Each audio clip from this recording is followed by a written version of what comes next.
Hi అండి, నమస్తే. Welcome to Nithya nature. ఈరోజు మీకు వీడియో వచ్చేసి దోసకాయ నిల్వ పచ్చడి చూపించబోతున్నాను. చాలా టేస్టీగా ఉంటుందండి. ఒక్కసారి ట్రై చేయండి. ఆవకాయకు ఏమాత్రం తీసిపోకుండా అంత టేస్టీగా ఉంటుందండి. ఫస్ట్ టైం చేసే వాళ్ళైనా ఈజీగా ప్రిపేర్ చేయొచ్చు. వేడివేడి అన్నంలోకి చాలా బాగుంటుంది. ఇంకా లేట్ చేయకుండా వీడియోలోకి వెళ్దాం.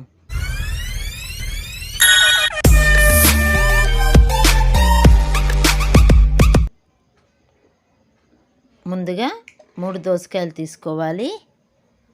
ఈ మంచి వాష్ చేసుకొని ఒక పొడి క్లాత్ తోటి మంచి తుడుచుకోవాలి. తడి లేకుండా చూసుకోవాలండి, ఇది గుర్తుపెట్టుకోండి. దోసకాయలు అనేటివి గట్టిగా చూసుకొని తీసుకోవాలండి. గట్టిగా ఉంటే ముక్క అనేది పాడవకుండా ఉంటుంది.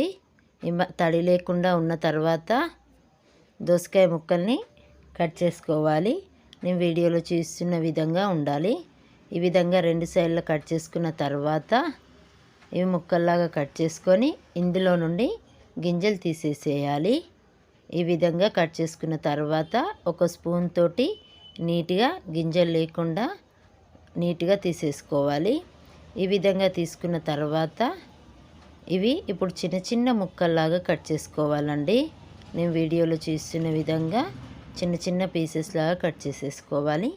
ఇదే విధంగా అన్నీ మొత్తం క్లీన్ చేసేసుకోవాలండి. ఇప్పుడు ఈ పీసెస్ కట్ చేసేసుకుందాం.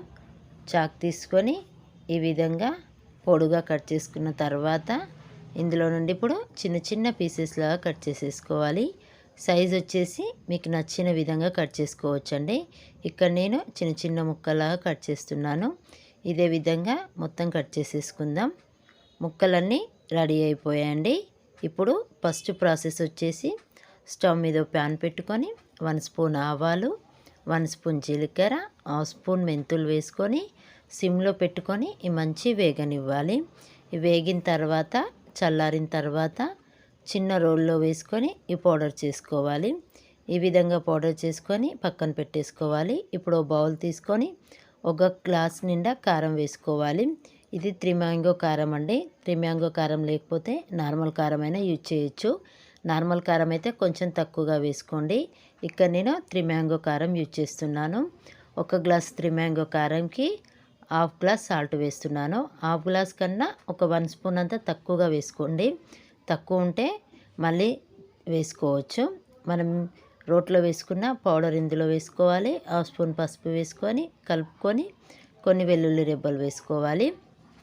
1 గ్లాస్ కారంకి 1 గ్లాస్ అల్లం వెల్లుల్లి పేస్ట్ వేస్తున్నాను.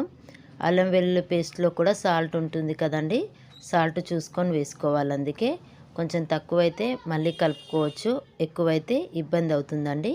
ఈ విధంగా మంచిగా కలుపుకున్న తర్వాత ముక్కలన్నీ ఇందులో వేసుకోవాలి. వేసుకొని మళ్ళీ ఒకసారి మంచిగా కలుపుకోవాలి. ఈ విధంగా కలుపుకున్న తర్వాత ఈ ముక్కలకి సరిపడా ఇప్పుడు పోపు పెట్టుకుందాం. స్టవ్ మీద ప్యాన్ పెట్టుకొని ఏ గ్లాస్ తోటైతే కారం తీసుకున్నామో అదే గ్లాస్ తోటి 2 గ్లాసుల ఆయిల్ వేస్తున్నాను. 2 గ్లాసులకి కొంచెం తక్కువగా వేస్తున్నాను. ఆయిల్ ఇట్టిన తర్వాత 1 స్పూన్ ఆవాలు, 2 స్పూన్ జీలకర్ర వేసుకొని పోపు వేగనివ్వాలి.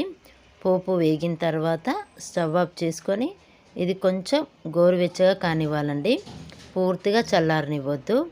ఈ విధంగా కొంచెం చేతితోటి ముడితే గోరువెచ్చగా ఉండాలి.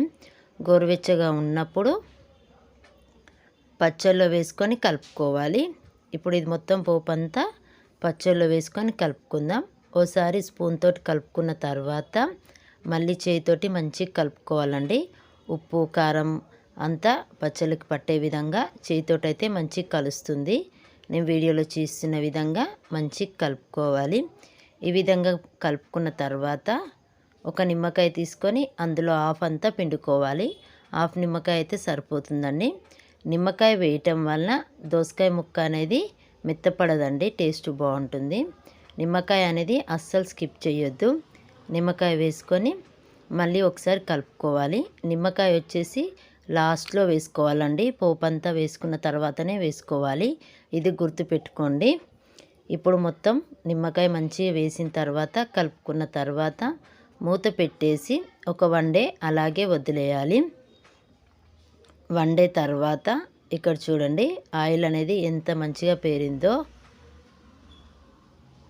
ఇప్పుడు ఇదంతా ఒకసారి మంచిగా కలుపుకున్న తర్వాత వేడివేడి అన్నంలోకి తింటే ఉంటుందండి, సూపర్గా ఉంటుంది. ఒక్కసారి ట్రై చేయండి, అన్నం మొత్తం పచ్చడితోటే తినేస్తారు, అంత బాగుంటుంది.